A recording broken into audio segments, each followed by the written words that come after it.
नमस्कार, राम राम। कैसे हो आप सब लोग? बड़ी आनंद में हो। पटवार के जो भी अभ्यर्थी तैयारी कर रहे हैं, आपके हर वीडियो पे कमेंट सेक्शन में मैं जो है वो आपकी बात सुनता रहता हूँ। और पहले बस ये था कि ये राजस्थान करंट अफेयर इसलिए कवर करवाया था कि आपकी वीडियो में भी काम आ जाए। और राष्ट्रीय और अंतर्राष्ट्रीय करंट अफेयर की आपकी जो क्लासेस हैं, उसके बारे में भी हम लोग आज चर्चा करेंगे। उसके साथ साथ अब आपके एग्ज़ाम के अंदर जो 15-20 दिन का जो आपका समय है, उसके ऊपर भी हम लोग चर्चा करेंगे। चर्चा की बात बस इतनी सी है कि आपने जी लगा के बहुत अच्छी मेहनत की भी है, और उसके साथ साथ भगवान ने आपको जो है वो एक मौका और दिया और पेपर को पोस्टपोन किया। पद भी बढ़े, आपको जो समय भी ज़्यादा मिला, और सिलेबस आपके पास पहले से था। पटवार भर्ती की जो भी विद्यार्थी तैयारी कर रहे हैं, अब अंतिम समय में कुछ भी नया पढ़ने की आवश्यकता नहीं है। आपने जहाँ पर भी जो भी पढ़ा है उसी को आप रिवीजन कीजिए। आप के कोई भी टेस्ट देख के आपको अब घबराना नहीं है। कोई भी दूसरा कंटेंट देख के अब आपको ऐसे नहीं सोचना चाहिए कि मुझे ये कवर कर लेना चाहिए, ये कवर कर लेना चाहिए, नहीं। आपको बस अब जो आपने पढ़ा है उसी पे टिके रहना है। आपको रिवीजन करना है, और कॉन्फिडेंस के लिए आप देना चाहें तो आप जो है वो छोटे-मोटे जो है वो आप टेस्ट जो है वो दे सकते हैं। उसके साथ-साथ आप लोगों को जो है वो अभी भी जो आपका ये सप्ताह है, इस सप्ताह में आप उन चीज़ों को कवर कीजिए जिनमें थोड़ा-सा जो है वो मामला कमज़ोर है। क्योंकि जो आपका अच्छा है वो और बेहतरीन ही होता जा रहा है, और उसको आपने कई बार रिवीजन कर लिया। उससे अगर आप लास्ट वीक भी रिवीजन करेंगे तो कोई ज़्यादा फ़र्क नहीं पड़ेगा। फॉर एग्जांपल जैसे Rajasthan history, art and culture आप लोगों का बहुत अच्छा है।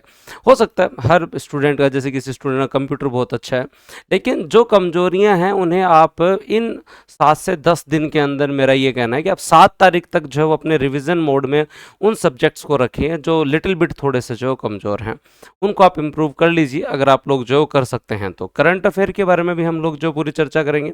उसके साथ साथ जो है वो जो भी अभ्यर्थी पटवार की तैयारी कर रहे हैं, उनको मैं यही कहना चाहूँगा कि आपने जी लगा के मेहनत की भी है। अब केवल रिवीजन जो है वो तो अंत तक चलते ही रहना है, उसमें तो कोई मतलब किसी प्रकार का डाउट ही नहीं है। अब पूरा का पूरा जो है वो प्रदर्शन उन 3 घंटे का है, उन 150 प्रश्न का है, उस दिन का है जिस दिन आप पेपर देंगे। तो सारी चीज़ जो है वो अब आप लोग जो है वो अपना पैसेंस रखिए, उसके साथ साथ जो है वो ईश्वर पर विश्वास रखिए। आपने अच्छी मेहनत की हुई है, आपको अब ज़्यादा लोड लेने की जरूरत नहीं है, बस रिवीजन करते रहिए। रिवीजन किसी भी प्रकार से जल्दबाजी में मत कीजिए। देखो, जल्दबाजी का रिवीजन का मतलब होता है पन्ने पलटना। पन्ने पलटने से कोई रिवीजन नहीं होता, ठहर के पढ़ लो भले ही। स्पीड उतनी लगेगी, आप देखना कोई आदमी 85 की स्पीड में गाड़ी चला रहा है और कोई 100 की स्पीड में चला रहा है, उन दोनों के अंदर टाइम में ज़्यादा अंतर नहीं आएगा, लेकिन रिस्क में अंतर है।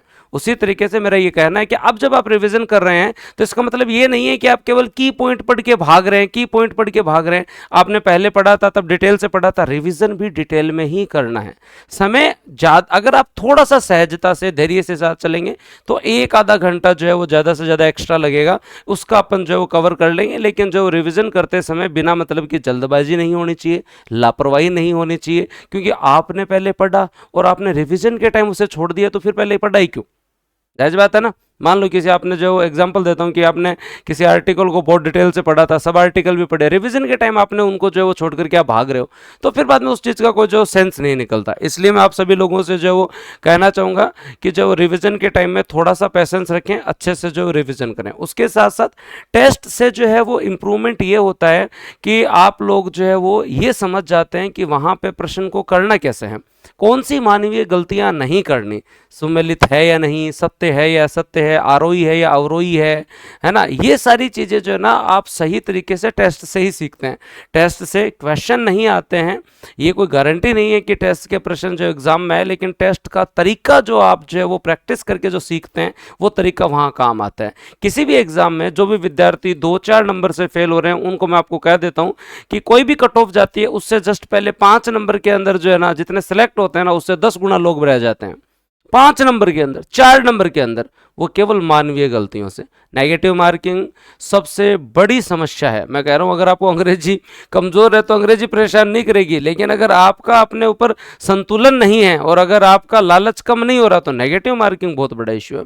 और ये आप लोगों ने देखा होगा, आप किसी भी पुरानी कट ऑफ को दिमाग में लेके मत जाइए कि इतने नंबर मेरे को लाने ही है। पुरानी कट ऑफ से काम नहीं चलेगा। पेपर कैसे आएगा उसके अनुसार कट ऑफ बनेगी ना। बहुत सारे लोग आरएस प्री के अंदर पुरानी 100 नंबर की कट ऑफ को लेके गए और वहां पे जो कट ऑफ जो है वो दोस्तों 80 से नीचे आ गई ना। और वहाँ पे लोगों को जो सबकी ये थी कि 100 करूँ 100 करूँ 100 करूँ, और जो है वो रह गई बहुत सारी जनता रेस फ्री में। तो आप पुरानी कट ऑफ को दिमाग में रख सकते हैं, लेकिन उसके अनुसार मत जाइए कि मुझे इतने प्रश्न करने हैं। पेपर का जो लेवल होगा, आप जब एक बार एग्जाम हॉल में नज़र घुमाएंगे ना, तो आपको पता चल जाएगा कि पेपर का लेवल कैसा है। दो गहरी सांसें लेनी है और फिर संयम के साथ पेपर करना है, क्योंकि अगर पेपर टफ आता है तो फिर पढ़े हुए लोगों को बहुत फायदा मिलता है, पढ़े हुए लोगों को बहुत फायदा मिलता है। और लापरवाही, जो आता हुआ प्रश्न कभी गलत नहीं करना। तो नेगेटिव मार्किंग से बचना है, लालच पे कंट्रोल करना है। जो आपको आता है वो तो करना ही है, दो में डाउट है वहां तक भी रिस्क ले सकते हो, लेकिन उसके बाद जो है वो मेरे को लगता है कि बिना मतलब की रिस्क लेना कभी कभी एग्जाम में भारी पड़ जाता है। और मतलब सबसे टफ कंपटीशन है पटवारी। आपने जो है वो तैयारी की है, आप लोगों को पता है। और ये आप लोग जो, और एक चीज़ मैं और बताता हूँ, हर स्टूडेंट को बताता हूँ, जो भी आपका एग्जाम वाला दिन होता है उस दिन बिना मतलब ना किसी से उलझें, ना किसी से बात करें, ना किसी से भाईचारा बनाएं, ना कोई मतलब। एक बार पेपर देना, पेपर देने के बाद आपको जितना भाईचारा बनाना उतना बना लेना। पेपर वाले दिन जो है वो एक बार आप जो बहुत मतलब एनर्जी को संचित रखें। 1 घंटे पहले एग्जाम सेंटर पे भी चले जाएं तो मौन, एकदम मौन व्रत कर लो कि बोलना नहीं है, एनर्जी को संचित रखना। और ये आप लोगों को जो करना होगा। दूसरी इंपॉर्टेंट चीज, आप अभी आपके पास जो टाइम है उसमें ओएमआर की आप प्रैक्टिस कीजिए, क्योंकि आप बहुत को लगा जब कोई इनका कि भाई मेरे तो 100 क्यों सही हो, लेकिन मैं ओएमआर में 4% जो है वो गलत कर दिया। वो आपको जो उस समय थोड़ी बहुत जो है वो व्यक्ति जो आपके प्रति थोड़ी बहुत जो है वो सहानुभूति रखेगा, बोलेगा हाँ गलत हुआ, मन में वही सोचेगा यार तू तैयारी कर रहा था, 2-2 साल से तैयारी कर रहे थे, ओएमआर में प्रश्न गलत कर दिए, क्या बात करो, मजाक सा लगता है अगले को। ऐसा मतलब जगह सही नहीं करवानी अपने को। ओएमआर के अंदर जो है वो गलती नहीं होनी चाहिए तो नहीं होनी चाहिए, ये आपका प्रैक्टिस ही तो है ना। अब आप कर लीजिए, ओएमआर हर जगह अवेलेबल है, टेस्ट रहे टेस्ट सेंटर पे जाके ले लीजिए, है ना। पर प्रैक्टिस कीजिए, अगर ऑनलाइन हो तो भी ओएमआर की प्रैक्टिस कीजिए। क्यों कीजिए कि ओएमआर की जो गलतियां हैं वो फिर बाद में जो है ना जीवन भर मन में रिग्रेट रख देती है कि यार मेरे ओएमआर की वजह से 2-4% जो है वो खराब हो गए। एक इंपॉर्टेंट चीज, बहुत सारे लोगों की गलत आदत है कि ओएमआर को एक साथ भरेंगे। जब अगर आप ओएमआर को एक साथ भरने की प्रैक्टिस करते हैं, ये आप लोगों को समस्या तब पैदा करता है जब 2 घंटे हो जाते हैं और फिर ओएमआर भी पढ़ी है और प्रश्न भी पढ़े हैं। अब जैसे ही 2.25 घंटे हुए, फिर बाद में आप जो है ना अच्छा प्रदर्शन कर ही नहीं पाते। आपके दिमाग में रहेगा ओएमआर पढ़नी है, और आपको अगर आप उस समय मैथ रीजनिंग कर रहे हैं तो फिर तो बहुत बड़ी समस्या है।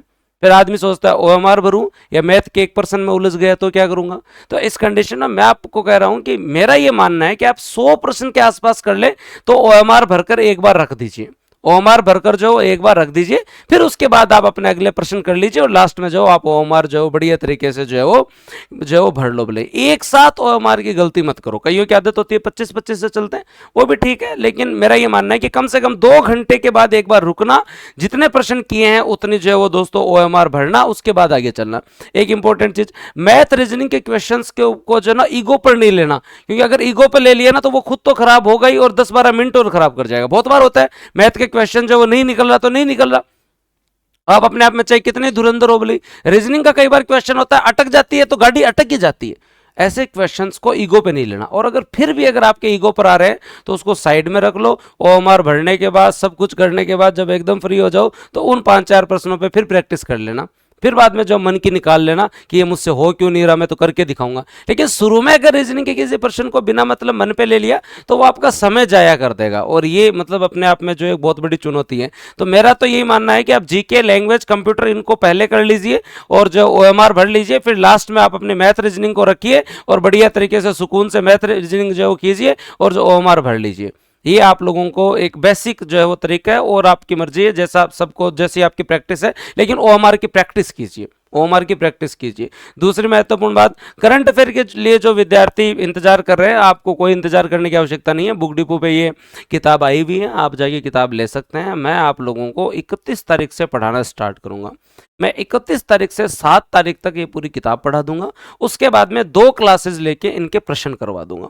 मेरी जिम्मेदारी इतनी है। मैंने आप लोगों को मंथली करंट अफेयर पूरा करवाया हुआ है, शायद लास्ट 2 महीने का नहीं करवाया मैंने, मुझे याद है जून और जुलाई का, नहीं मई और जून का नहीं करवाया, वो भी मैं करवा दूंगा। लेकिन आप लोगों को नेशनल करंट अफेयर की क्लासेस एक बार मैं भी 2-3 दिन का थोड़ा सा रेस्ट लूँगा। मेरे को 1 महीना हो गया लगातार, अब जो है वो सावन चाल रहे में बरस है, मेरे भी थोड़ा सा जो है वो जी है कि मैं 2-1 दिन को रेस्ट लूँ। लेकिन मैं था ना 31 तारीख शाम को 8 बजे से 10 बजे तक या 11 बजे तक 5 क्लासेस में ये बुक कवर कराऊंगा, डिटेल से पढ़ाऊंगा, धीरे धीरे पढ़ाऊंगा, आपका पढ़ा हुआ है। मैं 6-7 तारीख तक जो है वो ये पूरा जो है वो आपकी बुक पूरी करवा दूंगा। फिर 2 दिन मैं मतलब जो है लूंगा 2 क्लासेस 3-3 घंटे की, जिसमें मैं आपके इनके क्वेश्चन करवा दूंगा। मैं आपको करंट अफेयर में पूरा कॉन्फिडेंस देके भेजूंगा। आपको टेंशन लेने की आवश्यकता ही नहीं है, आपको टेंशन लेने की आवश्यकता ही नहीं है। आप हल्का फुल्का जो भी आपका अब तक पढ़ा हुआ है वो आप पढ़ लीजिए, फिर क्लास में आप मेरे साथ साथ चलना, हम सब कुछ कवर करेंगे और बढ़िया स्पीड से कवर करेंगे। और राजस्थान करंट अफेयर की तो वैसे ही टेंशन नहीं रही, क्योंकि अब ये नहीं है कि पटवार के बाद आए के बाद में राजस्थान पढ़ना है, राजस्थान में मैंने पढ़ा दिया है तो आप ऐसे टेंशन फ्री रहिए। हम करंट अफेयर को प्रॉपर सेक्शन वाइज पढ़ेंगे। इस बुक के अंदर जो आपका करंट अफेयर है वो एकदम सेक्शन वाइज है कि आपको राजनीतिक पढ़ना है तो राजनीतिक ही पढ़ना है, पर्यावरणीय पढ़ना है तो पर्यावरणीय पढ़ना है, टेक्नोलॉजी पढ़नी है तो टेक्नोलॉजी पढ़नी है, पुरस्कार पढ़ने तो पुरस्कार पढ़ना है, स्पोर्ट्स पढ़ना है तो स्पोर्ट्स ही पढ़ना है। आपके जो 8 से 10 क्वेश्चन आने वाले हैं मैं आप लोगों को बहुत अच्छे से कवर करवाऊंगा और आशा करते हैं कि आप लोगों को जो है ये लाभदायक रहेंगे ये सारे सेशन। पर अब लास्ट टाइम में कोई टेंशन नहीं, बढ़िया तरीके से कवर करो। 1 तारीख को हम लोग अनाउंस भी करेंगे कि हम जो ये सोच रहे हैं कि पटवार वीडियो के जो विद्यार्थी हैं उन लोगों के लिए जो पटवार के जो है वो 10 टेस्ट हाँ केवल ऑनलाइन ही होंगे और वीडियो के भी हम लोग जो वो 10 टेस्ट अवेलेबल करवाने वाले हैं। तो ये जब भी होगा हम आपको जो अनाउंस करेंगे एक दिन जो हम आपको एक साथ ही देंगे 10-10 टेस्ट, ताकि आप अपने प्रैक्टिस कर सको। तो ये जब भी अनाउंस होगा तब मैं बता दूंगा। अभी आपकी बुक आई हुई है सारी चीज़ें, और पटवार के बाद पीएसआई और पीएसआई के लिए जो है वो एक बैच तो अब आ रहा है और एक आपके एग्जाम के बाद आएगा। बूस्टर एकेडमी की टीम आपकी देखी हुई है, ईआरओ में आपके रिजल्ट देखे हुए हैं। जो भी विद्यार्थी पटवार के बाद जो है वो पीएसआई में जुड़ना चाहें उनके लिए आपकी संस्था जो है वो तैयार है, बैच हमारे तैयार हैं। आप तो आइए पेपर देके फिर डायरेक्ट पीएसआई में। जो बूस्टर एकेडमी के स्टूडेंट हैं उनके लिए तो हमेशा ही हम जो स्पेशल रखते हैं, तो आप लोग जो जरूर पधारना। पीएसआई का जो बैच आपके एग्जाम के बाद हम 17 तारीख के आसपास जो है आपके एग्जाम के बाद जो है वो 18-19 तारीख के आसपास जो है हम बैच स्टार्ट करेंगे। कितना 18-19 तारीख के आसपास हम जो बैच स्टार्ट करेंगे। तो आप जो जैसे ही जो पटवार से फ्री हो, जिन विद्यार्थियों को पीएसआई को टारगेट रखना है 7-7.5 महीने उस टाइम भी बचेंगे, आप बढ़िया तरीके से यूटिलाइज कर सकते हैं। तो क्लासेस का मैंने बता दिया है 31 तारीख से स्टार्ट करेंगे। बस केवल 3-4 दिन का मुझे टाइम दीजिए, मैं इनके सारे क्वेश्चन बना देता हूँ, उसके बाद में जैसे टॉपिक फिर प्रश्न। ठीक है, तो धन्यवाद, जय हिंद, राम राम। और बढ़िया तरीके से तैयारी करो, शांतचित्त रहो, मजे से रिविजन करो और टेंशन में मत हो आप। Okay, thank you.